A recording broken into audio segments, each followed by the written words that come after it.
I'm going to be talking to you and showing you the All About Reading curriculum. We've used it for about 2.5 years. It's been super helpful for our struggling reader and our other child that is a bit more advanced. It teaches an Orton-Gillingham method, and if you don't know what that is, it is a method that is scientifically backed up. It is the only scientific method that is out there today. It is not typically used in schools. Granted, it is now going to be used in the state of Washington due to legislation that was just passed. The difference between Orton-Gillingham and a lot of other curriculums that are out there is that they have the research and data to back it up, but it's very hands-on, tons of repetition, which kids that have processing issues on average need around 200 repetitions to remember something, where a neurotypical child might need 12. So this allows that. There's tons of games, hands-on, moving things around, word recognition, and repetition in their readers. And the readers are awesome. Our kids love them. So I'm going to show you what it all looks like and give you an overview. If you order All About Reading, you get a few different things. So here's our level A curriculum, and you get the workbook.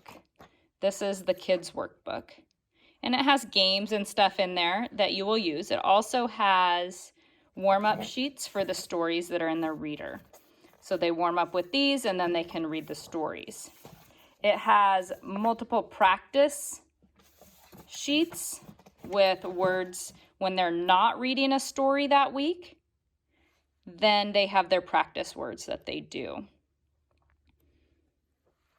They explain how to use these in the teacher's manual, and it really breaks it down as to what you as the teacher, the parent, is to say. So here's an example of a practice sheet.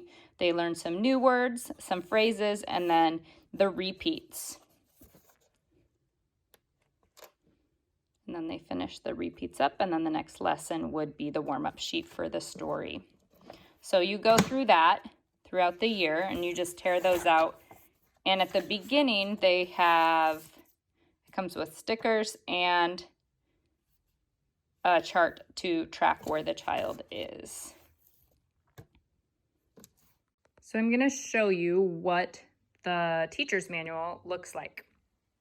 At the beginning, it has information about all about reading, and then it talks about here's your contents and what you're teaching in each lesson.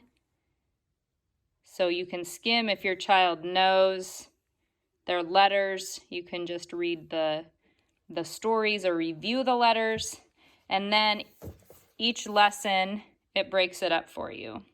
So it tells you will be learning the CH consonant team, what phonogram cards you'll need, which we file them in here, or new future lessons and review cards. So we would use the phonogram card 29. They are labeled there. And then you will need the CH letter tile, and you'll use these pages from the workbook game book that you use, and you'll be using word cards 97 to 102. So the new cards go in the back, and then these are ones that we've mastered, and review cards would go here. And they look like the phonogram cards also have numbers on them and the lesson on them. Makes it really easy.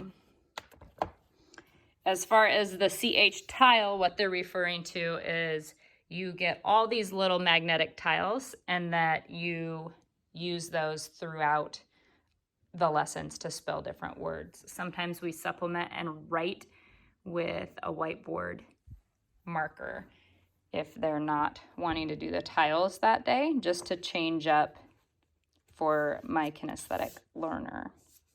So then as the parent, you read this information. It tells you what you're learning, what you're going to be teaching. It tells you to teach the phonogram sound. If you're not sure on the sounds, they have an app, and the app will say them for you. And then you learn how to blend the sound with the child. So you would build this on the board and sound it out for them, and then you do it all together. chop. And then it has you change some of the words up. So here you do change the word and you're changing the ending. So from chin to chip. And then you do the rest of these and you have the child read them to you as you change them. Then you would complete this activity sheet that comes out of your book.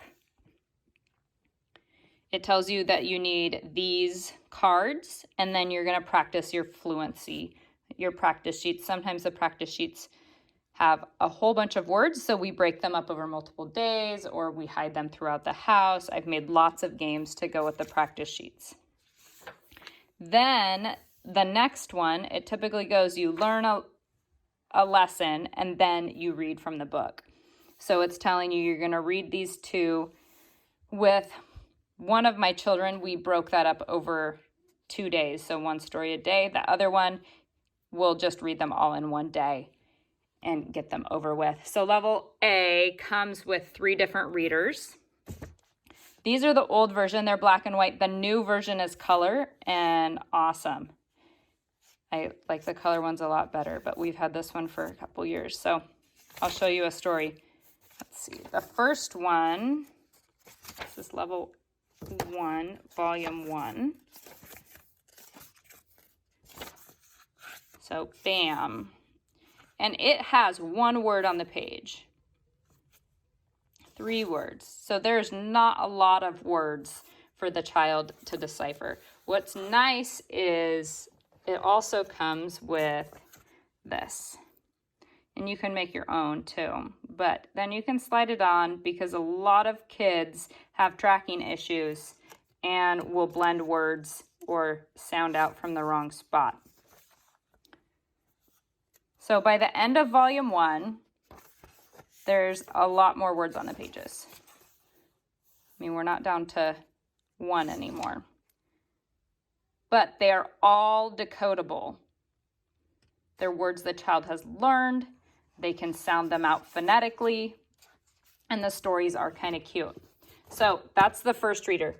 I'm going to show you by the end of level A what it looks like. Or sorry, level 1.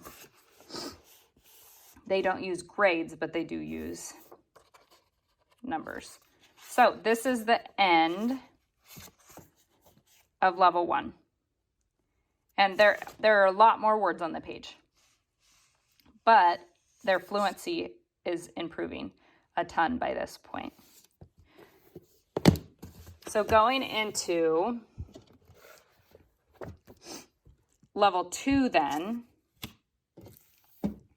they start learning a lot of the rules, why we do things a certain way.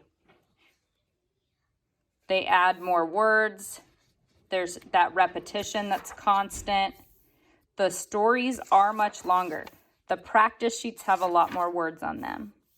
So they're learning the different rules of E. So we've got our silent E, why we use it for plural. There's, I believe, 4 different rules for our silent E. So it's laid out exactly the same as level 1.